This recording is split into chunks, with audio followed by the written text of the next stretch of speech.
चलिए, आप लोग तरंग जो पढ़ा रहे थे ध्वनि में, उसका पहला पार्ट आप लोगों ने देखा था कि नहीं देखा था? पहला पार्ट पढ़े थे, सभी बच्चे पढ़े थे। हम लोगों ने क्या बताया था उसमें कि तरंग जो है दो प्रकार का होता है, यांत्रिक तरंग और अयांत्रिक तरंग। पढ़े थे कि नहीं पढ़े थे? यांत्रिक तरंग जिसमें गमन करने के लिए माध्यम होता है, क्या होता है? माध्यम। और अयांत्रिक तरंग में आप लोगों ने पढ़ा था जिसमें गमन करने के लिए कोई माध्यम नहीं होता है। और फिर यांत्रिक तरंग को हम लोगों ने दो भागों में बांटा था। एक को कहा था अनुदैर्ध्य तरंग और एक को कहा था अनुप्रस्थ तरंग। याद है? अनुदैर्ध्य तरंग में ही हम लोगों ने देखा था कि ध्वनि इसमें आता है, जिसमें गमन जो होता है समानांतर दिशा में होता है। समानांतर, कभी विरल माने कभी सघनता होता है, तो कभी वह क्या होता है? विरलन होता है। कभी माने सकिस्त होता है तो कभी पतला होता है कि नहीं? तो इस प्रकार से जो हम लोगों ने पढ़ा था उसको हम लोगों ने कहा था अनुदैर्ध्य तरंग। और जिसमें है कि नहीं, अनुप्रस्थ में हम लोगों ने क्या देखा था कि जिसमें गमन का जो माध्यम होता है वह कैसे होता है?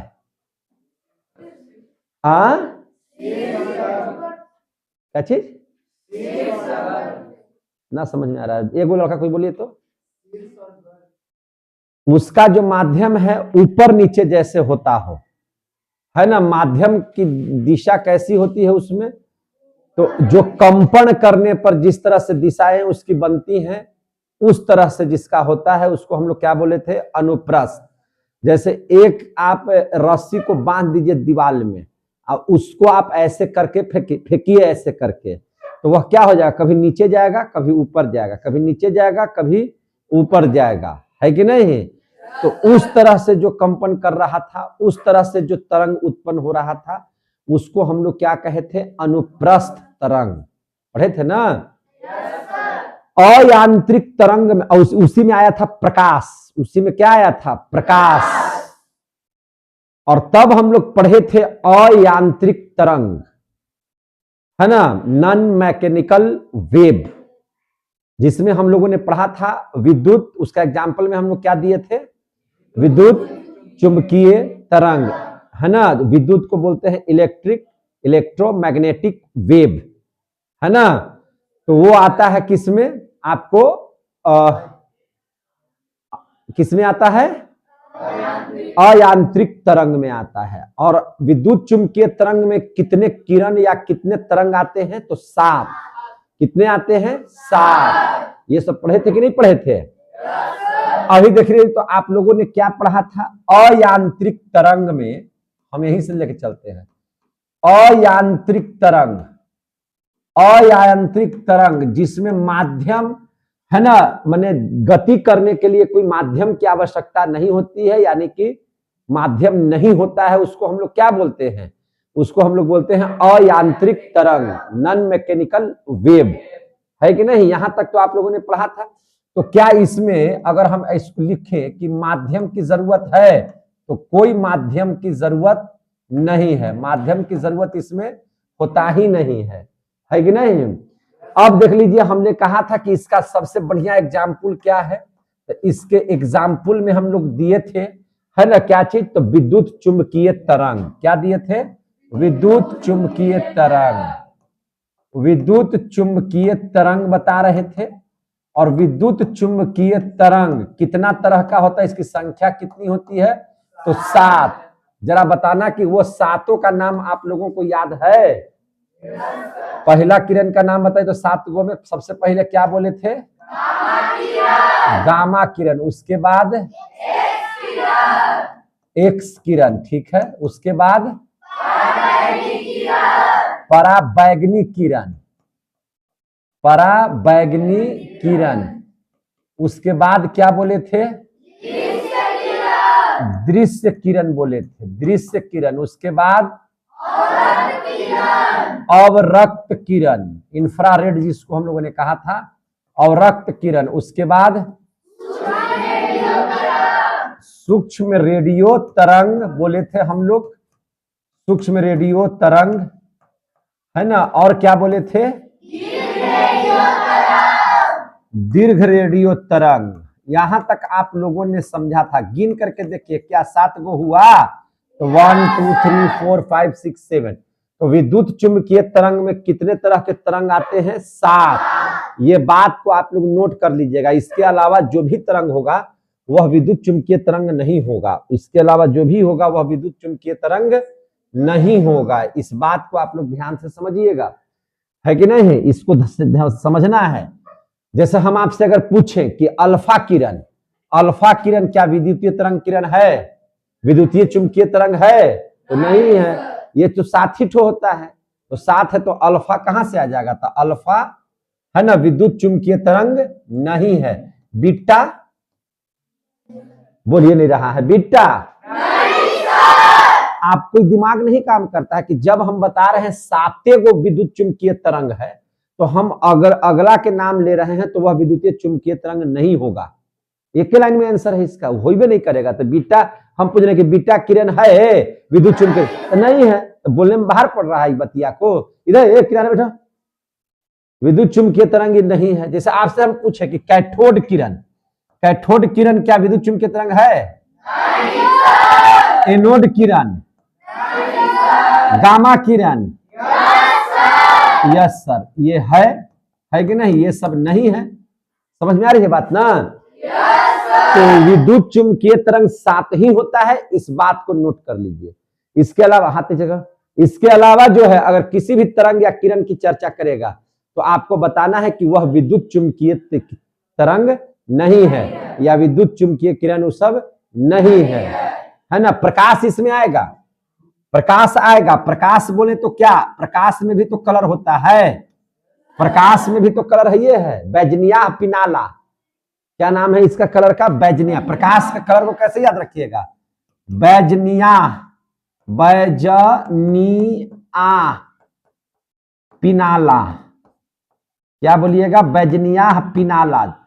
तो 1 2 3 4 5 6 7 8 को कलर तो हो गया। बै से बैगनी, ज से जामुनी, नी से नीला, आ से आसमानी, ह से हरा, पी से पीला, ना से नारंगी और ला से लाल। इसका नाम शॉर्ट में क्या याद रखेंगे? बैजनिया पिनाला। क्या बोलेंगे? बैजनिया पिनाला। बोलिए बैजनिया पिनाला। सब के सब कलर याद हो जाएगा ऐसे से, है ना। क्या नाम इसका बोलेंगे? बैजनिया पिनाला। बै से बैगनी, ज से जामुनी, नी से नीला, आ से आसमान, ह से हरा, पी से पीला, ना से नारंगी, लाल से लाल। तो ये भी प्रकाश जो है, जो किरणें हैं, वो भी क्या है? अयांत्रिक तरंग में आते हैं। और यह यांत्रिक तरंग भी है, क्योंकि यह अनुप्रस्थ तरंग में भी आप लोगों को हमने पढ़ाया था, समझे कि नहीं। और अनुप्रस्थ या अनुदैर्ध्य किस तरह का तरंग है? तो वह यांत्रिक तरंग है। कैसा तरंग है? यांत्रिक। अनुदैर्ध्य में आता है ध्वनि। ध्वनि में जो ध्वनि जो हम लोगों को सुनाई देती है वह कैसा है? अनुदैर्ध्य तरंग है। कैसा तरंग है? अनुदैर्ध्य तरंग है ना। कभी सरल में तो कभी विरलन में, सरल है ना, सरलतम वे में बहेगा तो कभी विरलन वे में बहेगा, है कि नहीं। तो उसको हम लोग क्या बोलते हैं? ध्वनि बोलते हैं। तो ध्वनि अनुदैर्ध्य में, प्रकाश जो है किस में आएगा? है ना, अनुप्रस्थ में। और ये आता है अयांत्रिक तरंग में भी। तो क्लियर हो गया यहां तक कि नहीं हो गया? हमने सबको बताया था कि गामा किरण का निर्माण, गामा किरण की खोज किसने किया था? जोर से बोलिए ना। एक्स किरण की खोज आए रॉन्टेजर। हाँ, उसके बाद परावैंगनिक किरण, दृश्य किरण, अवरक्त किरण, सूक्ष्म रेडियो तरंग और दीर्घ रेडियो तरंग। हाँ, याद रखिएगा ये सब, है ना। तो ये सब आप लोगों ने बढ़िया से सीखा था, है ना। हमने ये भी बताया था कि निर्वात में इसकी चाल क्या होगी। निर्वात में हमने चाल बताया था आप लोगों को, विद्युत चुंबकीय तरंग जो है ना, इसका निर्वात में चाल क्या होगा। निर्वात में चाल, तो निर्वात में चाल आप लोगों को बताया गया था कि निर्वात में चाल कितना होता है, जल्दी से बताइए तो। ले पगला गए सर। निर्वात में जो चाल होगा प्रकाश के चाल के बराबर बताए थे, प्रकाश के चाल के बराबर। और प्रकाश का चाल कितना होता है, तो 3 गुना 10⁸ मीटर प्रति सेकंड। हाँ जी, क्या बोल रहा था कि 0 होता है, पगला गुला गया है,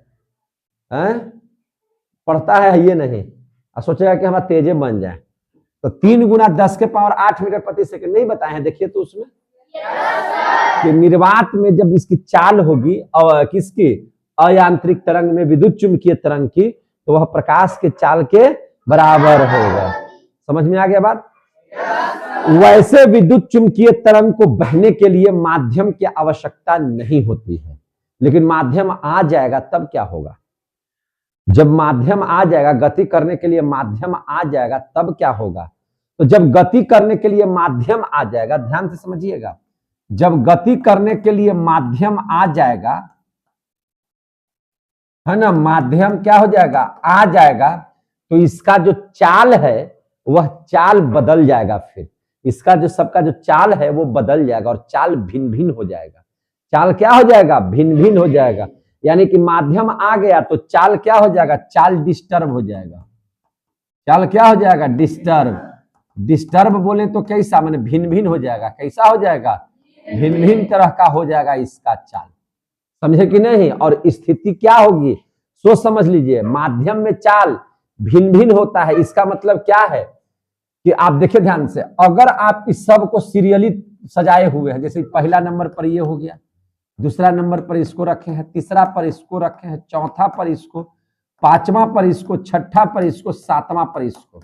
मान लीजिए कि विद्युत चुंबकीय तरंग 7 को होता है, 7 को हम इस जिसे लिखा हुआ है उसी क्रम में रखेंगे। तो आप ध्यान से समझिए, अगर हम ऊपर से नीचे आते हैं, माने पहले गामा किरण, फिर एक्स किरण, पराबैंगनी किरण, फिर दृश्य किरण, फिर अवरक्त किरण, सूक्ष्म रेडियो तरंग, दीर्घ रेडियो तरंग, अगर माध्यम मिल जाएगा, ऐसे तो माध्यम की जरूरत है नहीं इन लोगों को, लेकिन अगर माध्यम आ जाएगा तब देखिए क्या होगा। ऊपर से जब नीचे आइएगा, ऐसे की ओर आइएगा, जब ऊपर से नीचे, कैसे आएंगे, ऊपर से नीचे, तो ध्यान से समझिएगा, ऊपर से अगर नीचे आइएगा तो इन लोगों का वेग जो है वह बढ़ता है। वेग क्या हो जाएगा, बढ़ जाएगा। वेग बढ़ने का मतलब क्या हो जाएगा, तरंग दैर्घ्य इन लोगों का जो है वो बढ़ता है। यानी कि सबसे ज्यादा तरंग दैर्घ्य हो जाएगा इसका, दीर्घ रेडियो तरंग का, क्योंकि ऊपर से जैसे ही नीचे आएंगे तो ऊपर वाले का कम, इससे ज्यादा एक्स का, इससे ज्यादा इसका वेग हो जाएगा, इससे ज्यादा इसका वेग हो जाएगा, इससे ज्यादा इसका वेग हो जाएगा, इससे ज्यादा इसका, और सबसे ज्यादा किसका हो जाएगा, दीर्घ रेडियो तरंग का वेग हो जाएगा। क्योंकि हमने क्या कहा, हमने ये बात कहा कि जैसे जैसे आप ऊपर से नीचे आइएगा तो ऊपर से नीचे आने पर वेग बढ़ जाएगा। वेग बढ़ने का मतलब है क्या चीज, कि आपका तरंग दैर्घ्य क्या हो जाएगा, बढ़ जाएगा। तरंग दैर्घ्य क्या हो जाएगा, बढ़ जाएगा। तो ऊपर से नीचे आने पर, ऊपर से नीचे आने पर क्या हो जाता है, वेग बढ़ जाता है। वेग क्या हो जाता है, बढ़ जाता है। वेग बोले तो क्या चीज, तरंग दैर्घ्य भी बढ़ जाएगा। तरंग दैर्घ्य क्या हो जाएगा, बढ़ जाएगा। तरंग दैर्घ्य बढ़ जाता है। तरंग दैर्घ्य क्या होता है, बढ़ जाता है। हम उस दिन तरंग दैर्घ्य भी आप लोगों को बताए थे कि तरंग दैर्घ्य किसे कहते हैं। आप देखिएगा, दो शीर्षों के बीच की दूरी को तरंग दैर्घ्य कहते हैं। दो है ना गर्त की दूरी को क्या कह सकते हैं हम लोग, तरंग दैर्घ्य कह सकते हैं। बताए थे कि नहीं बताए थे। तो तरंग दैर्घ्य क्या हो जाएगा, बढ़ जाएगा। तो आपसे पूछेगा कि गामा किरण का तरंग दैर्घ्य ज्यादा होता है कि सूक्ष्म रेडियो तरंग का तरंग दैर्घ्य ज्यादा होता है, तो क्या आंसर दीजिएगा आप लोग, सूक्ष्म रेडियो तरंग का तरंग दैर्घ्य ज्यादा होगा। क्लियर हो गया। तो याद रखिएगा, ऊपर से नीचे आने पर जब माध्यम मिल जाएगा तो आपका इसका तरंग दैर्ध्य कमेगा, इसका तरंग दैर्ध्य इससे ज्यादा होगा, इसका इससे ज्यादा, इससे ज्यादा, इससे ज्यादा, इससे सबसे ज्यादा इसका हो जाएगा। यानी कि यहां पे आप देखिएगा तो इसका तरंग दैर्ध्य क्या रहेगा, बहुत ज्यादा। इसका वेग भी क्या हो जाएगा, इसका बहुत ज्यादा हो जाएगा। समझे कि नहीं? बाकी सब कुछ घट जाएगा, बाकी सब कुछ क्या हो जाएगा, घट जाएगा। हम ये भी बात को लिख देते हैं, बाकी सब कुछ क्या चीज घट जाएगा, घटेगा। बाकी सब कुछ क्या हो जाएगा, घटेगा। यानी कि दीर्घ रेडियो तरंग में इन दोनों को अगर छोड़ दीजिए, वेग तरंग दैर्ध्य को छोड़ दीजिए, तो बाकी सारा चीज क्या हो जाएगा, कम हो जाएगा। तो यानी कि सबसे ज्यादा गामा किरण में ऊर्जा होगी, गामा किरण की ऊर्जा सबसे ज्यादा होगी। चूंकि सिर्फ कौन कम रहा है, माने वेग और तरंग दैर्ध्य। इसका वेग कमेगा, तरंग दैर्ध्य कमेगा, बाकी सब चीज क्या हो जाएगा, है ना, बढ़ जाएगा। बाकी सब चीज क्या हो जाएगा, बढ़ जाएगा। इसका सबसे जैसे जैसे ऊपर से नीचे आएगा, इसका कम हो जाएगा, है कि नहीं? ऊर्जा क्या हो जाएगा, कम हो जाएगा। ऊर्जा नहीं कम हो जाएगा, बल्कि इसकी आवृत्ति भी क्या हो जाएगी, इसका कम हो जाएगा, तो इसका सबसे ज्यादा हो जाएगा। इसकी आवृत्ति क्या हो जाएगी, बहुत ज्यादा हो जाएगी। समझे कि नहीं? इसकी भेदन क्षमता, इसकी क्या चीज, भेदन क्षमता इसकी बहुत ज्यादा होगी। किसकी, गामा किरण की भेदन क्षमता बहुत ज्यादा हो जाएगी। और क्या हो जाएगा, तो अपवर्तन बहुत ज्यादा हो जाएगा। क्या चीज, अपवर्तन इसका बहुत ज्यादा हो जाएगा। और क्या ज्यादा होगा, तो इसका जो है से विचलन, है ना, इसका क्या चीज, विचलन भी बहुत ज्यादा हो जाएगा। तो आपसे ही पूछेगा कि गामा किरण का वेग और तरंग दैर्ध्य क्या होगा सभी विद्युत चुंबकीय तरंगों में, तो कम होगा। लेकिन ऊर्जा की अगर बात होगी, आवृत्ति की बात होगी, भेदन क्षमता की बात होगी, अपवर्तन की बात होगी, विचलन की बात होगी, तो वह क्या होगा, बहुत हाई होगा। ये सब बहुत ज्यादा होगा। ये सब क्या है, बहुत ज्यादा होगा। देख रहे हैं ना, बहुत ज्यादा होगा। लेकिन अगर हम वेग की चर्चा करेंगे इसकी, तो वेग कमा हुआ रहेगा। इसके अगर हम तरंग दैर्ध्य की चर्चा करेंगे, तो तरंग दैर्ध्य इसका क्या हो जाएगा, कमा हुआ रहेगा। आया समझ में? लेकिन इसका हम विचलन की बात करेंगे, तो विचलन इसका क्या रहेगा, बहुत कम, है कि नहीं? इसका ऊर्जा की बात करेंगे या अपवर्तन की बात करेंगे, तो अपवर्तन भी इसका क्या होगा, बहुत कम। इसकी ऊर्जा कैसी होगी, तो ऊर्जा भी बहुत कम। इसका जो है से आवृत्ति कैसा होगा, तो आवृत्ति भी बहुत कम, है ना। इसका जो है से भेदन क्षमता कैसा होगा, तो भेदन क्षमता भी क्या हो जाएगा, बहुत कम। समझ में आ रही है बात? लेकिन इसका वेग और तरंग दैर्ध्य क्या रहेगा, बहुत ज्यादा रहेगा। समझ में आ रही है बात? तो वही लिखे हैं बात की, ऊपर से नीचे आने पर वेग क्या होने लगता है, बढ़ने लगता है। तरंग दैर्ध्य क्या होने लगता है, बढ़ने लगता है। बाकी सब कुछ में क्या चीज, बाकी सब कुछ यानी कि ऊर्जा, आवृत्ति, भेदन क्षमता, क्या चीज, भेदन क्षमता, और क्या चीज, तो अपवर्तन, और क्या चीज, तो विचलन, ये सब खूब क्या हो जाएगा, विचलन। बाकी सब कुछ क्या होने लगेगा, घटने लगेगा। नीचे जैसे जैसे आइएगा तो घटने लगेगा, तो ऊपर वाला का सबसे ज्यादा होगा, ऊपर वाला का सबसे ज्यादा होगा। ये बात समझ में आई सबों को? ये यहां तक समझ में आया कि नहीं आया? अब कुछ बात ध्वनि में आगे पढ़ने से पहले कुछ टर्म को जानना बहुत जरूरी है। कुछ टर्म जान लेते हैं, उसके संकेत जान लेते हैं, उसके मात्रक जान लेते हैं, उसकी परिभाषा जान लेते हैं। समझ में आ रही है बात जो बोल रहे हैं? तो अगर ये समझ में आ गया है तो हम थोड़ा सा आगे बढ़ेंगे। आगे बढ़ते हैं तो अब कुछ टर्म कौन कौन सा चीज जानना है हम लोगों को, बहुत जरूरी है, जो जानने के लिए है। तो उसमें सबसे पहला चीज आता है टर्म, इधर लिख देते हैं। इसमें हम लोग लिख देते हैं संकेत। इसका संकेत क्या है? संकेत के बाद इसमें क्या बना देते हैं, मात्रक, है ना। मात्रक के बाद इधर कुछ लाइन लिखेंगे, परिभाषा करके हम लोग लिखेंगे, है ना। इसके बारे में हम लोग डिफिनेशन समझेंगे कि क्या है। तो सबसे पहले इसमें देखिए टर्म में क्या क्या चीज है आप लोगों को जानना है, जो चीज जानना है उसके बारे में समझिए। सबसे पहले टर्म में आप तरंग दैर्ध्य के बारे में जानिए। किसके बारे में जानिए? तरंग दैर्ध्य। तरंग दैर्ध्य है क्या चीज, कहेंगे किसको? इसका संकेत क्या है, मात्रक क्या होता है, इन सभी चीजों को जानना हम लोगों को जरूरी है। तो ये हो गया तरंग दैर्ध्य। इसके बाद हम लोग जानेंगे किसके बारे में, तो तरंग संख्या के बारे में। तरंग संख्या कैसे निकलेगा इसके बारे में भी सीखेंगे। तरंग संख्या क्या बोल रहे हैं, तरंग संख्या, इसको भी सीखेंगे।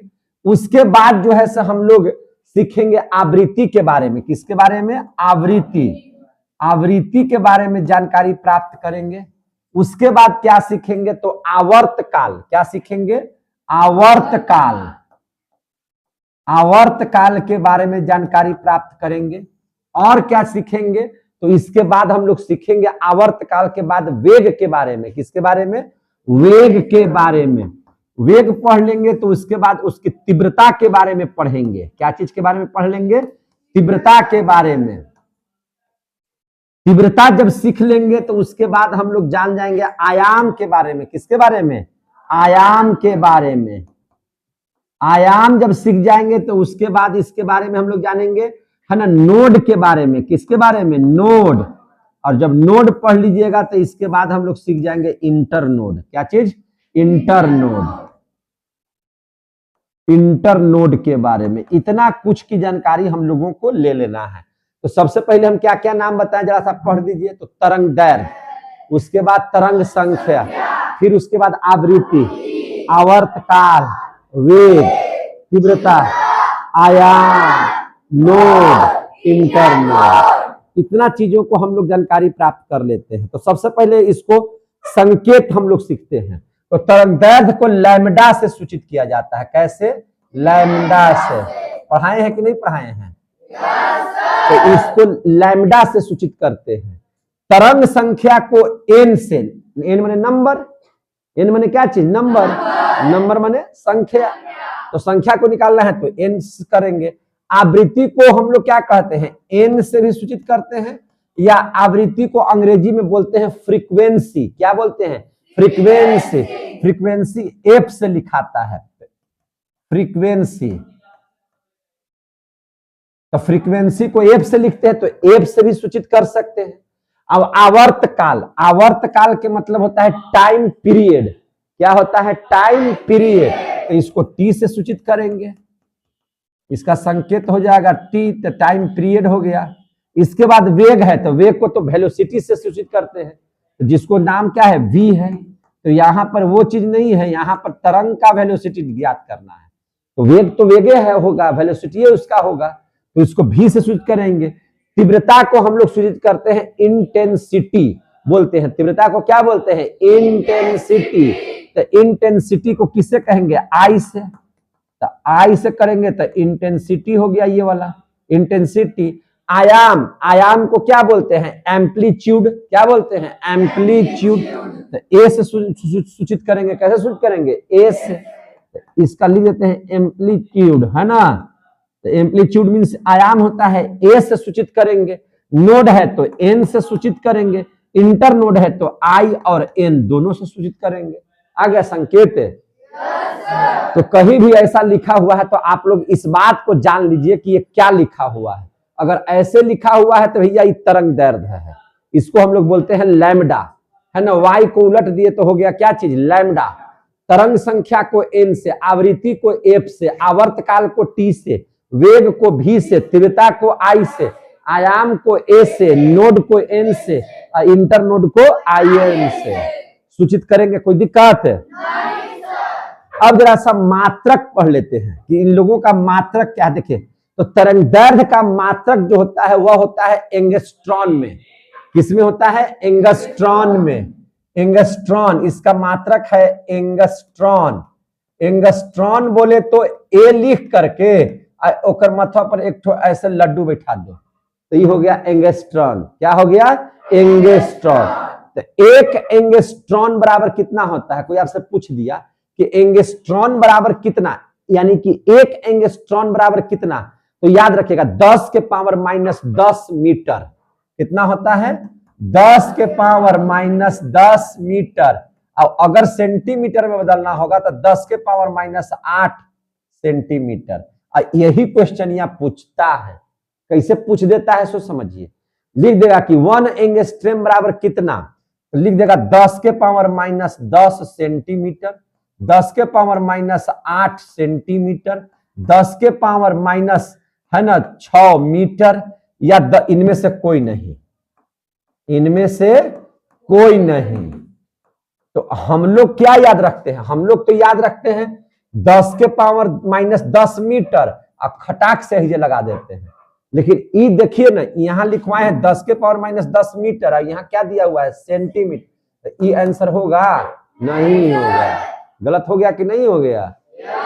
जब इस मीटर को सेंटीमीटर में बदलिएगा तो 10 के पावर माइनस 8 सेंटीमीटर हो जाएगा, ये क्या हो जाएगा, आंसर सही हो जाएगा। समझ में आ गई कि नहीं बात? तो याद रखिएगा 1 एंगस्ट्रम बराबर होता है 10 के पावर माइनस 10 मीटर, और जब इसको सेंटीमीटर में बदलिएगा तो होता क्या है, मीटर को सेंटीमीटर में बदलने के लिए क्या करते हैं, तो हम लोग 100 से गुना कर देंगे, तो 100 बोले तो 10 पर 2 जीरो कर देंगे, 10 पर क्या कर देंगे 2 जीरो, तो यानी कि 10 के पावर 2 हो जाएगा सेंटीमीटर। अब देखिए आधार सेम है, अब पावर अलग अलग है, तो पावर क्या होता है, जुड़ जाता है, गुना में पावर जुड़ जाता है, तो 10 के पावर माइनस 10 प्लस 2 यानी कि हो जाएगा 10 के पावर माइनस 8 सेंटीमीटर। यही बात तो हमने यहाँ लिखा है, लिखे कि नहीं लिखे हैं? तो अब समझ में आया बात है? तो ए एंगस्ट्रम यानी कि तरंग दैर्घ्य को सूचित किया जाता है किसमें, इसका मात्रक क्या है, एंगस्ट्रम है। समझे कि नहीं? ई का तरंग संख्या, तो संख्या के कोई मात्रक होता है, कोई मात्रक नहीं है, तो लिखेंगे कि संख्या का मात्रक नहीं होता है, मात्रक होता ही नहीं है, कोई मात्रक नहीं, कोई मात्रक नहीं। 5 6 का क्या मात्रक होगा, तरंग की संख्या या 8, तो 8 का उच्च के जी लिखिएगा, संख्या का कोई मात्रक होता है जी, है ना, कि किलोमीटर लिख दीजिएगा, है कि नहीं, कि 8 लीटर लिखिएगा, तो इसका कोई संख्या का मात्रक होता ही नहीं है। आवृत्ति, आवृत्ति बोले तो फ्रीक्वेंसी, आवृत्ति बोले तो क्या चीज, फ्रीक्वेंसी। आवृत्ति के बारे में बताया था हेनरी हर्ट्ज नामक वैज्ञानिक ने। किसने बताया था? Henry hertz. हेनरी हर्ट्ज नामक वैज्ञानिक ने, है ना, आवृत्ति के बारे में बतलाया था, फ्रीक्वेंसी के बारे में बतलाया था, जिसकी वजह से हम लोग आवृत्ति को हर्ट्ज के ही नाम से, हेनरी हर्ट्ज में से हेनरी को हटा दिए और हर्ट्ज को ले लिया, हर्ट्ज से सूचित करते हैं, यानी कि इसका संकेत क्या हो जाता है, हर्ट्ज। हर्ट्ज बोले तो एच जेड, हर्ट्ज बोले तो क्या चीज, एच जेड। आ गया समझ में? आई हर्ट्ज है क्या चीज, तो समझिए ध्यान से, हर्ट्ज क्या है से देखिए। फ्रीक्वेंसी बराबर क्या होता है, तो फ्रीक्वेंसी बराबर क्या होता है, तो देखिए आवर्तकाल टाइम पीरियड बराबर होता है 1/f, है ना, माने 1 क्या होता है, f। 1 मिनट में जितना बार फ्रीक्वेंसी होगा, है ना, वही उसका क्या हो जाएगा, टाइम पीरियड हो जाएगा। 1 सेकंड में जितना बार हो जाएगा वही उसका क्या हो जाएगा, टाइम पीरियड हो जाएगा। तो यहाँ f यहाँ कर दिए, t यहाँ कर दिए, तो f बराबर हो जाएगा क्या चीज, 1/t। 1/t का मतलब t मीन्स क्या चीज, समय। t मतलब क्या चीज, समय। तो 1/t का मात्रक क्या है, s। एसवा को ऊपर ले जाएंगे तो ये हो जाएगा -1, तो s -1 को ही हम लोग क्या बोलते हैं, हर्ट्ज, है ना, माने सेकंड, प्रति सेकंड को ही क्या बोलते हैं, हर्ट्ज बोलते हैं। समझ में आ गया बात है? प्रति सेकंड को ही क्या बोलते हैं, हर्ट्ज। और इसके बारे में किसने बताया था, हेनरी हर्ट्ज ने, हेनरी हर्ट्ज ने बताया था। इसीलिए इसका हम लोग आवृत्ति का क्या देते हैं, मात्रक, हर्ट्ज लिखते हैं। क्या लिखते हैं, हर्ट्ज। समझ में आ रहा है सबको? अब देख लीजिए आवर्तकाल, आवर्तकाल को हम लोग क्या बोलते हैं, टाइम पीरियड। भैया टाइम का मात्रक क्या होता है, तो सेकंड। टाइम का मात्रक क्या होता है, सेकंड, सीधी सी बात है। वेग, वेग हम लोग क्या नापते हैं, तो मीटर प्रति सेकंड। तो पढ़ाए हैं 20 बार, जानकारी है कि वेग का मात्रक क्या होता है, मीटर प्रति सेकंड। अब ये भी भुलाइएगा तो पिटाने ही वाला ना काम है कि वेग का मात्रक भूल जा रहे हैं। वेग का मात्रक क्या होता है, मीटर प्रति सेकंड। तीव्रता, तीव्रता बोले तो इंटेंसिटी, तो इंटेंसिटी का होता है वाट प्रति मीटर स्क्वायर। क्या होता है, वाट प्रति मीटर स्क्वायर। याद कर लीजिएगा ये सब मात्रक। तो तीव्रता का कितना होता है, इंटेंसिटी का क्या होता है, वाट प्रति मीटर स्क्वायर, वाट प्रति मीटर स्क्वायर। आयाम, तो आयाम बोले तो आयाम किसको बोलते हैं, तो आयाम यही नहीं बोलते, माध्य स्थिति से शीर्ष तक की लंबाई, जो ऊंचाई है, लंबाई है, जैसे यही ना हम लोग बोले थे जी, ऐसे तरंगवा इसी ना घूम रहा था, तो हम लोग माध्य स्थिति से यहां तक, तो ये क्या है, ऊंचाई ना है, ये क्या है, ऊंचाई। इसी को तो हम लोग क्या बोलते हैं, इसको क्या बोलते हैं, एच। ये क्या है, तो एच है। तो इसी को तो आयाम बोलते हैं, इसी को क्या बोलते हैं, आयाम। तो ऊंचाई को हम लोग किस में नापते हैं, मीटर में नापते हैं। किस में नापते हैं, मीटर में। तो आयाम का क्या हो जाएगा, आयाम का हो जाएगा मीटर। क्या हो जाएगा, मीटर हो जाएगा। लेते हैं, क्या हो जाएगा, मीटर हो जाएगा। समझ में आ गया। नोड इंटर नोड का कोई मात्रक नहीं होता है, नोड इंटर नोड का कोई मात्रक नहीं होता। हमको पता है कि आपको नोड और इंटर नोड समझ में नहीं आ रहा होगा, बारी बारी से हम लोग देख लेते हैं इन सभी चीजों का अर्थ। चलिए हम समझा देते हैं बढ़िया से, आप लोग को सब समझ में आ जाएगा। तरंग दैर्घ्य, तो तरंग दैर्घ्य में हम लोग समझिए मैटर को। सबसे पहले हम क्या करते हैं, थोड़ा सा इसको छोटा भी लिखते हैं ताकि हमारा और जगह बने भी और अटे भी। इधर तो हो गया, देखिए कट नहीं रहा है यहाँ। चलिए यहाँ सही है, आप देख सकते हैं यहाँ पे। यहाँ चूंकि हम आपको समझाने के दरमियान में कुछ बातें करेंगे, ठीक है ना, इसलिए इसको ध्यान से समझना है। देखिए सबसे पहला है क्या चीज, तरंग दैर्घ्य। क्या है, तरंग दैर्घ्य। तो सबसे पहला चीज आपको है यहाँ पे तरंग दैर्घ्य। तो तरंग दैर्घ्य देख लीजिए, हम एक माध्यम बनाते हैं, ये हमारा क्या हो गया, माध्यम हो गया। गति करने के लिए क्या हो गया, माध्यम। और तरंग कैसे जाता है, तो ऐसे ही ना जाएगा जी, गया कि नहीं गया, ऐसे होता है कि नहीं, हो गया ऐसे।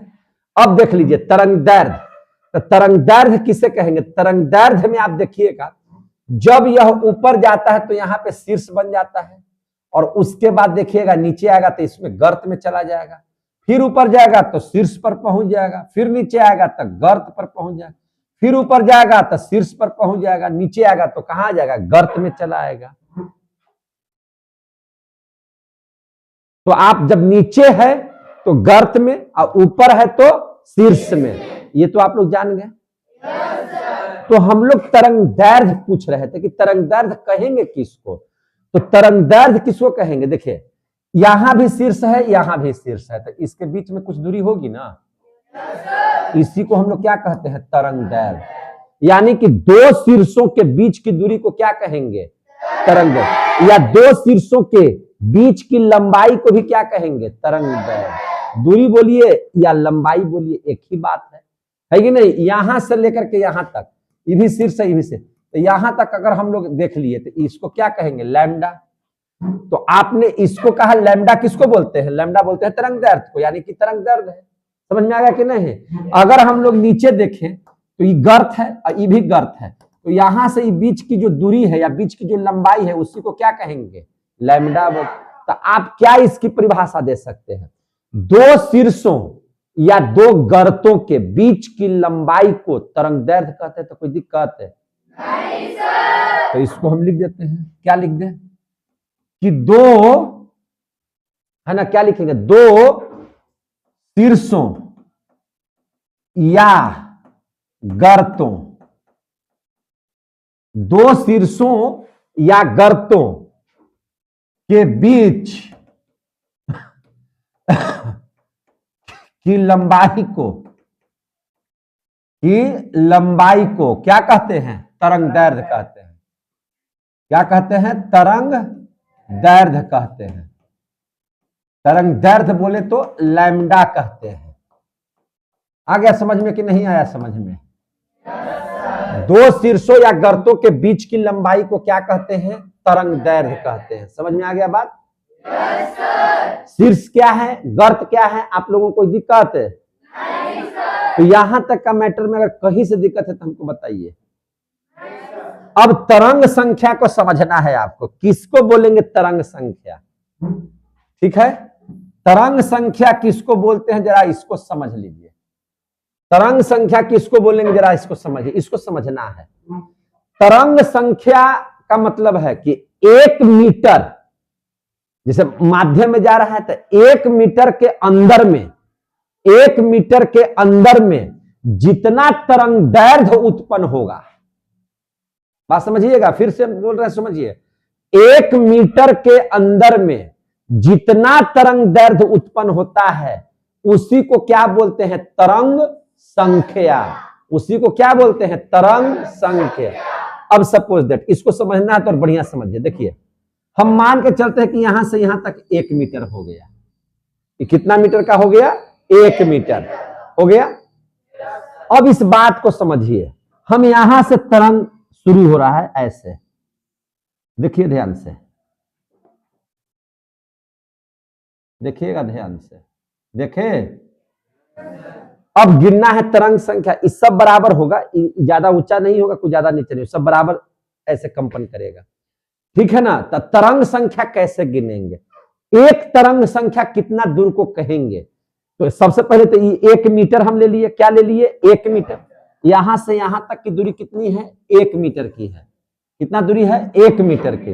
अब तरंग गिनना है तो कैसे गिनिएगा? एक तरंग कहां से कंप्लीट होगा? देखिए ध्यान से, अगर यहां से उठाए और यहां से उठा करके यहां से लेकर के फिर यहीं पर आ गए, माने एक बार ऊपर और एक बार नीचे जहां गए, तो यहां पर देखिएगा, यहां पर देखिए, यहां पर और यहां पर, तो यहां से उठाए यहां पर है तो एक तरंगी पूरा हो गया।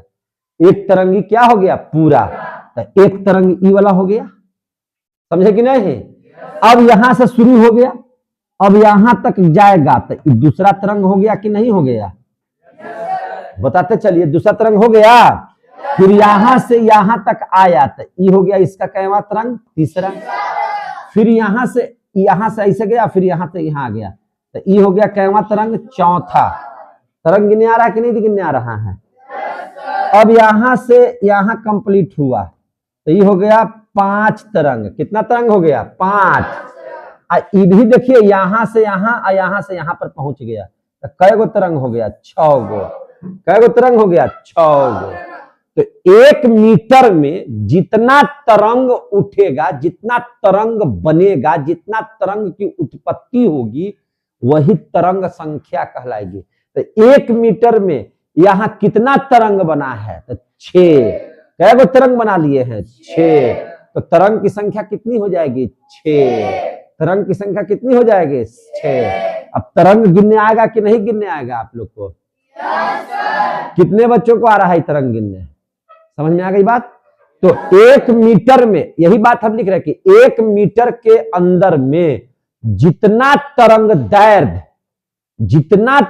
दैर्ध्य उत्पन्न हुआ, उसी को हम लोग क्या कह सकते हैं? तरंग संख्या। उसको क्या बोलेंगे? तरंग संख्या। तो यहां लिखेंगे तरंग संख्या बराबर कितना? 6। कितना? 6। माने 1 मीटर में तरंग दैर्ध्य कितना हुआ? तो 6। तो वो जितना तरंग दैर्ध्य होगा वही उसकी तरंग संख्या हो जाएगी। तो इस बात को लिख दिया जाए। तो इस बात को कैसे लिखेंगे? तो ध्यान से समझिए कि 1 मीटर के अंदर में, 1 मीटर के अंदर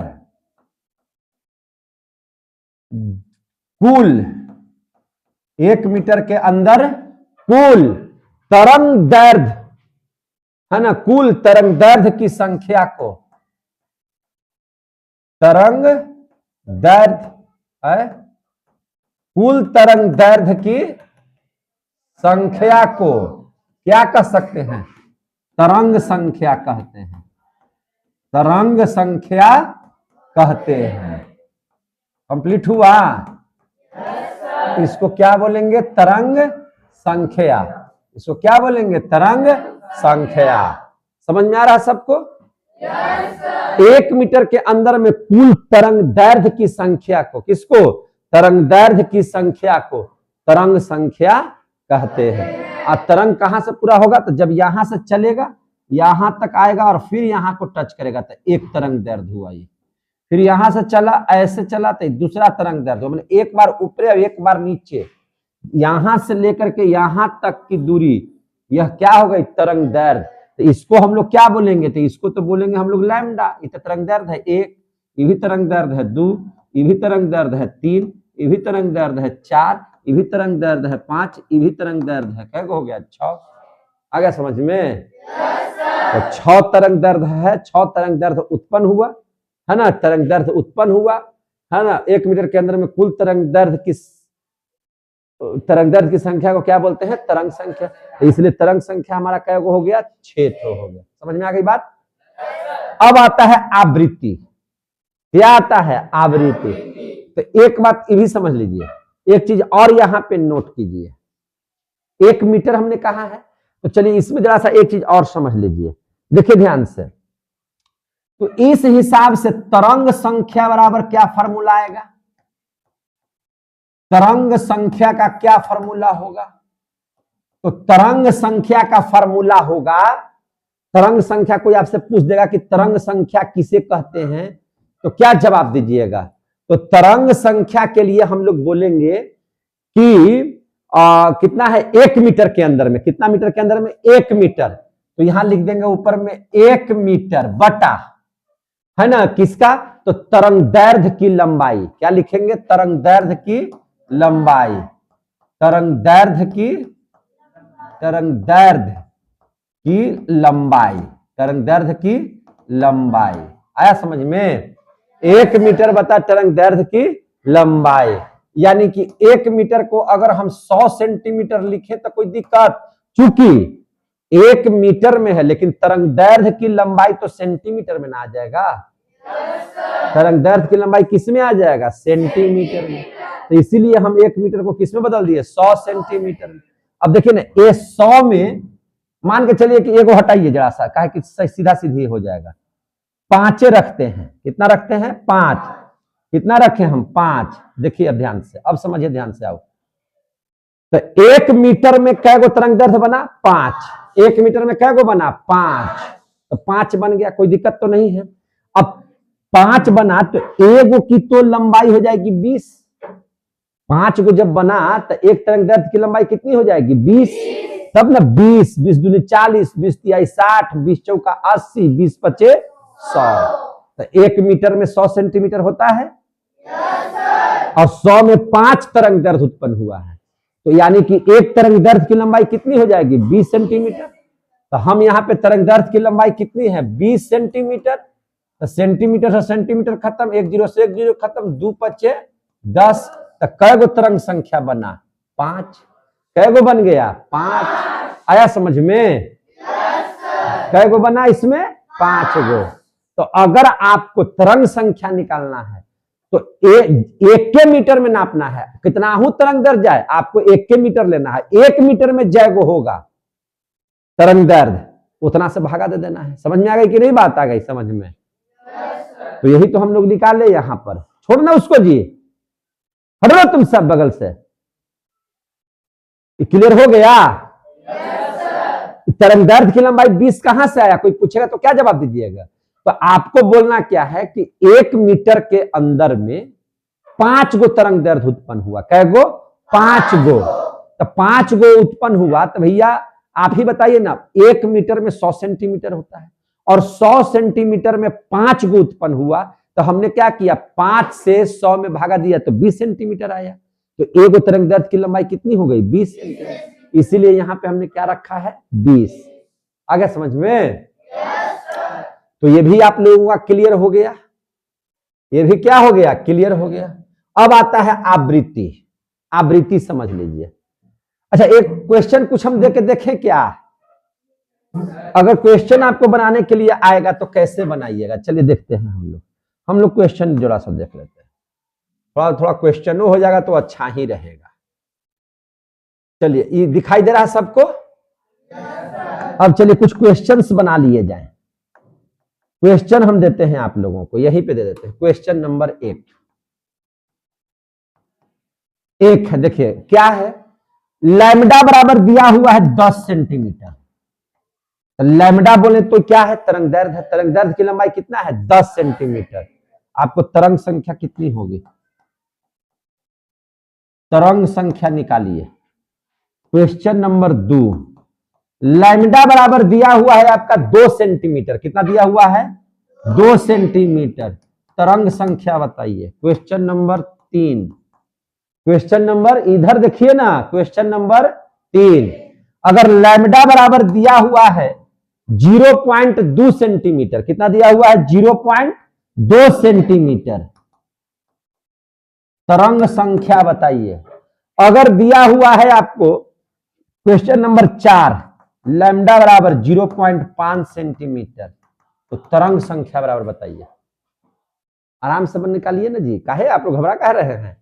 लैम्डा में तरंग सीधा 1 मीटर में तरंग संख्या बराबर क्या होता है 1 अब बटा 10, तो यह 10 लिख दीजिए। 1 मीटर है, इस सेंटीमीटर है, तो 1 मीटर को किसमें बदल दीजिएगा 100 सेंटीमीटर में, अब बटा नीचे 10 सेंटीमीटर। सीएम से सीएम खत्म, 0 कैसा कितना हो गया 10 आंसर। कितना तरंग संख्या हो गया पहले का वाला में 10। अब इसी प्रकार से इसको निकालिए ना जी, 2 सेंटीमीटर है तो 1 मीटर बटा 2 सेंटीमीटर, यानी कि 1 मीटर बराबर कितना 100 सेंटीमीटर और बटा 2 सेंटीमीटर। काटिए इसको, 50 दूनी 100, यानी कितनी संख्या होगी तरंग संख्या 50। न समझ में आ रहा है? तो इसका बताइए, इसका बताइए 500। पगला का गया है तुम। 1 बटा सीधे बताइए 1 बटा 0.2, 1 बटा 0.2 है ना। यहां हम सेंटीमीटर ना देकर के मीटर दे दे रहे हैं दोनों में, जाओ यहां हम मीटर दे दे रहे हैं। अब बताओ, अब तो आसान हो गया। इभी मीटर, तब सेंटीमीटर बदलने की जरूरत नहीं है। तो 1 बटा 0.2, तो 1 बटा पॉइंट हटाएंगे तो ऊपर हो जाएगा 10, नीचे हो जाएगा 2, 2 पचे 10, 5 क्या हो जाएगा आंसर। यहां सेंटीमीटर में जगह मीटर है, तो 1 बटा 0.5 यानी कि 10 बटा 5, यानी कि कितना हो जाएगा तरंग संख्या 2। आ गया समझ में? कितना हो जाएगा 2। हाँ तभी तू ठीक बताया था, वो तुम्हारा बच्चा ठीक था। क्या नाम है तुम्हारा? हिमांशु। हिमांशु सही बताया था, सही बताया आप लोग। अगर सेंटीमीटर में रहता तो उतना हो जाता, ठीक ना? हाँ एकदम सही बताया था, इसके लिए ताली बजा दीजिए उसके लिए।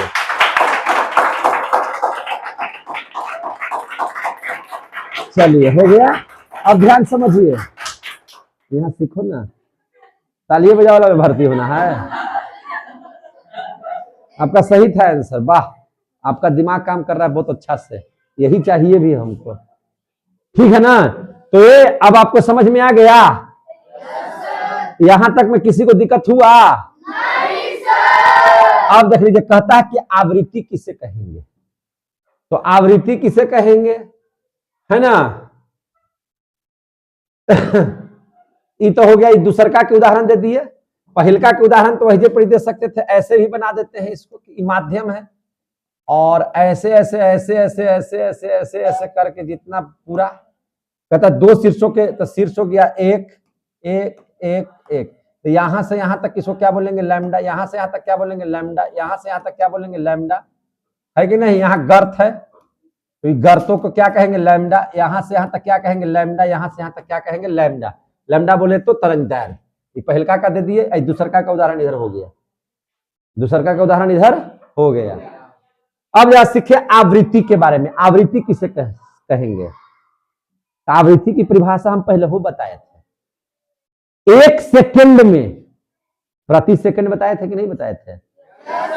तो आपको बताना कि 1 सेकंड में जितनी बार कंपन होगा, 1 सेकंड में जितनी बार कंपन होगा, क्या होगा कंपन, तो जितनी बार कंपन होगा उसी को क्या कहेंगे आवृत्ति।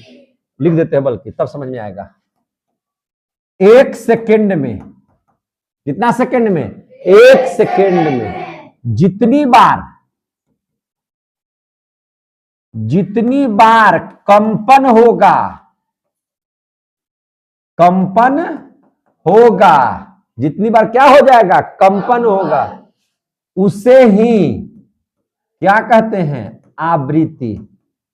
उसे ही क्या कहते हैं आवृत्ति कहते हैं, उसे ही क्या कहते हैं आवृत्ति। ध्यान से समझिए, उसे ही क्या कहते हैं आवृत्ति। 1 सेकंड में। अब देखिए ध्यान से इसको समझिए, यहां पे उदाहरण देकर समझाते हैं। देखिए यहां पे माध्यम है, ऐसे माध्यम की क्या है दिशा है, क्या है दिशा है। अब 1 सेकंड में, ध्यान से समझिएगा, 1 सेकंड में ऐसे हुआ, यहां तक पहुंचा, 1 सेकंड में यहां तक पहुंचा बस। एक सेकंड के अंदर गर्त में जितना बार कंपेगा, यानी कि जितना बार कंपन होगा वही उसकी क्या हो जाएगी, आवृत्ति हो जाएगी। अब देखिए कितना बार कपा, तो कितनी बार, एक मिनट हो जाएगा तुरंत है, 2 मिनट आओ। 1 सेकंड में, कितना सेकंड में, 1 सेकंड में। तो 1 सेकंड में देखिए यहां से यहां तक आया, अरे भैया तरंगवा इतना ही ना पूरा किया, तो एक कंपन हो गया कि नहीं हो गया। तो यहां से यहां तक 1 कंपन, फिर यहां से यहां तक 2 कंपन, यहां से यहां तक कितना कंपन, 3 कंपन। 1 कंपन, 2 कंपन, 3 कंपन। तो 1 सेकंड में कितना बार इसमें कंपन हुआ, 3 बार। 1 सेकंड में कितना बार कंपन हुआ, 3 बार। तो इसका 1 सेकंड में कितना बार, 3 बार कंपन हुआ। 3 बार क्या हुआ, कंपन हुआ। यानी कि आवृत्ति कितनी हो गई, इसलिए आवृत्ति बराबर लिखेंगे 3 हर्ट्ज। आवृत्ति बराबर क्या लिखेंगे, 3 हर्ट्ज। आ गया समझ में?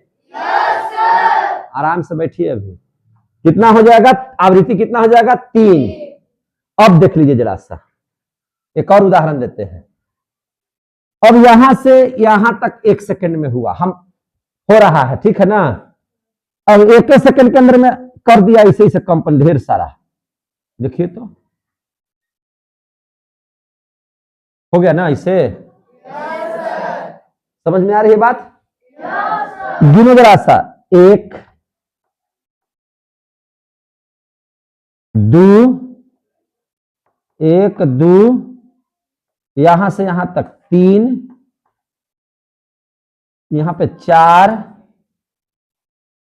5 6 7 8 9 10। कितना हो गया, 10। आवृत्ति कितनी हो जाएगी, 10। आवृत्ति कितनी हो जाएगी, 10। करंटों में सटाएगी तो कंपन होता है ना। तो 1 सेकंड में जितना बार इसी से थरथराएगी वही आपका क्या हो जाएगा, आवृत्ति। आ गया समझ में? 1 सेकंड में जितनी बार आपका ये होगा, कंपन होगा, वही क्या करें। देखिए 1 मीटर में जितनी बार कंपन होगा, 1 मीटर में जितनी बार तरंग दैर्घ्य माने बनेगा, उतना हो जाएगा तरंग संख्या। 1 सेकंड में जितना बार कंपन होगा वह हो जाएगा आवृत्ति। वह क्या हो जाएगा, आवृत्ति। वह क्या हो जाएगा, आवृत्ति। दिमाग काम कर रहा है? अब देखिए, अब यहां पे एक चीज और नोट कीजिए। यहां पर देखिए क्या हुआ, यहां से यहां तक तरंग दैर्घ्य है। यहां से यहां को हम लोग तरंग दैर्घ्य कहेंगे, यहां से यहां तक को क्या कहेंगे, तरंग दैर्घ्य। तो तरंग दैर्घ्य की लंबाई बढ़ा तो आवृत्ति घट गया। आवृत्ति क्या हो गया, घट गया। तरंग दैर्घ्य बढ़ा तो आवृत्ति क्या हो गया, घट गया। यहां तरंग दैर्घ्य कमा, देखिए इतना ही दूर तरंग दैर्घ्य हुआ, इतना ही दूर तरंग दैर्घ्य हुआ, इतना ही दूर तो तरंग दैर्घ्य कमा तो आवृत्ति क्या हो गया, ज्यादा। यही बात ना हम लिखवाए थे पिछले में। देखिए हमने क्या लिखवाया, आवृत्ति बढ़ेगा, आवृत्ति बढ़ेगा तो तरंग दैर्घ्य देखिए कम रहा है। कम रहा है कि नहीं? अब देख लीजिए आवृत्ति यहां पे क्या हुआ, देखिए यहां पे तरंग दैर्घ्य बढ़ा तो आवृत्ति देखिए यहां पे क्या हो गया, कम गया। देख रहे हैं ना? तरंग दैर्घ्य बढ़ा तो आवृत्ति कमा, और यहां पर देखिए तरंग दैर्घ्य कमा तो आवृत्ति बढ़ा। अब यहां समझिए, आवृत्ति तरंग दैर्घ्य की लंबाई कम, तो जितना कम हुआ उतना ही आवृत्ति ज्यादा हुआ, और जितना कम तरंग दैर्घ्य है उतना ही, जैसे तरंग दैर्घ्य की लंबाई यहां बढ़ गया, यहां से यहां तक लंबाई है तो आवृत्ति देखिए 3 गो हुआ। और यहां तरंग दैर्घ्य की लंबाई कमते गया तो आवृत्ति क्या हो गया, बढ़ गया। बताए थे कि नहीं बताए थे? समझ में आ गई बात? तो समझ में आ गया। तो अब देख लीजिए आवर्तकाल। क्या देख लेंगे, आवर्तकाल। आवर्तकाल किसे कहेंगे, हम लोग इसको समझ लेते हैं। तो आवर्तकाल कहते हैं एक कंपन में जितना समय लग गया, एक कंपन में जितना समय लगा उसे आवर्तकाल कहते हैं। एक कंपन में जितना समय लगा उसे क्या कहते हैं? जितना समय लगा उसे आवर्तकाल कहते हैं। क्या कहते हैं? आवर्तकाल कहते हैं। जैसे देखिए, यहां से यहां तक एक कंपन हुआ और यहां से यहां तक होने में जितना समय लगेगा वही क्या कहलाएगा? आवर्तकाल। एक कंपन तो इतना ही, इतना होने में जितना समय लग जाएगा उसी को क्या कहेंगे? आवर्तकाल। उसी को क्या कहेंगे? आवर्तकाल। बात समझ में आ रही है सबको? उसी को क्या बोलना है? आवर्तकाल। समझ में आ गया बात? तो आवर्तकाल भी समझ लिए। क्या समझ लिए? आवर्तकाल। जैसे देखिए, एक कंपन होने में आवर्तकाल का मान अगर 0.2 सेकंड दे ले, क्या देरी दिया हुआ है? 0.2 सेकंड। तो आपसे पूछेगा कि फ्रीक्वेंसी बताइए। आपसे क्या पूछेगा?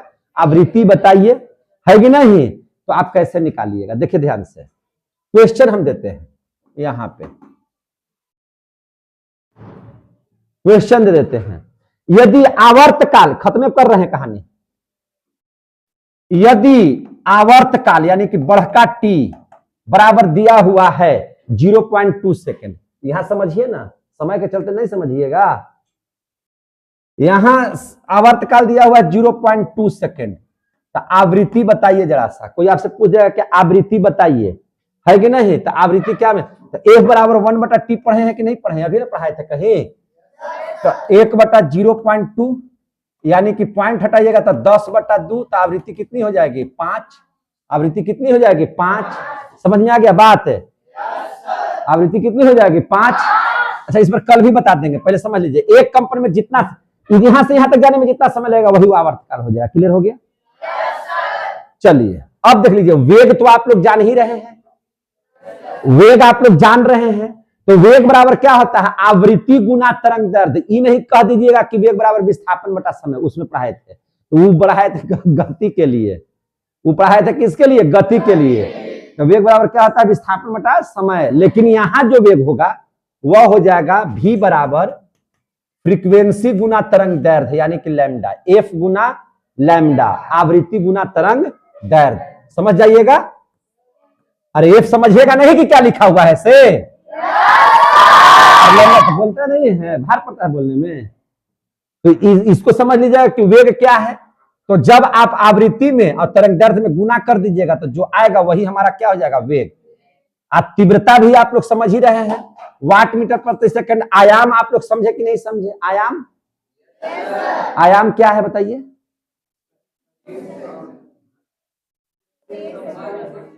बोलिए बोलिए। हाँ, माध्य से। देखिए यहां पे आयाम समझ लीजिए। आयाम देखिए, ये आयाम को, ये तरंग दैर्ध्य है ऐसे ऐसे। तो देखिए, माध्य स्थिति से ऊपर जाने में, माध्य स्थिति से गर्त में आने में, माध्य स्थिति से शीर्ष पर जाने में, माध्य स्थिति से गर्त में जाने में, ऊपर आने में, ये सब क्या कहलाएगा? आयाम। ये सब क्या है? आयाम। ये सब क्या है? आयाम। क्लियर हो गया? अब नोड इंटरनोड समझ लीजिए। नोड इंटरनोड देखिए, समझिए बात को, देखिए ध्यान से। यहां देखिए, यहां पे ये वाला, यहां देखिए, ई बिंदु और ई बिंदु सब क्या है? नोड है। ये सब क्या है? नोड है। यहां देखिए, ई वाला जो बिंदु है ना, नोड है। ये सब क्या है? नोड है। जहां जहां गांठ बन रहा है ये सब नोड है। ये सब क्या है? नोड है। इसको क्या बोलेंगे? नोड। क्या बोलेंगे? नोड। अब मथवा पर यहां देखिए, ये सब क्या है? इंटरनोड। जिसको आप शीर्ष बोल रहे हैं, ये सब क्या है? इंटरनोड। आ गया समझ में? तो नोड भी समझ में आ गया। इंटरनोड, आयाम, तीव्रता, वेग, आवर्तकाल, आवृत्ति, तरंग संख्या, तरंग दैर्ध्य सब समझा दिए कि नहीं समझा दिए? आज का वीडियो है समाप्त। हम लोग अब कल मिलेंगे, तीसरा पार्ट लेकर के हम आएंगे। तब तक के लिए जय हिंद, जय भारत।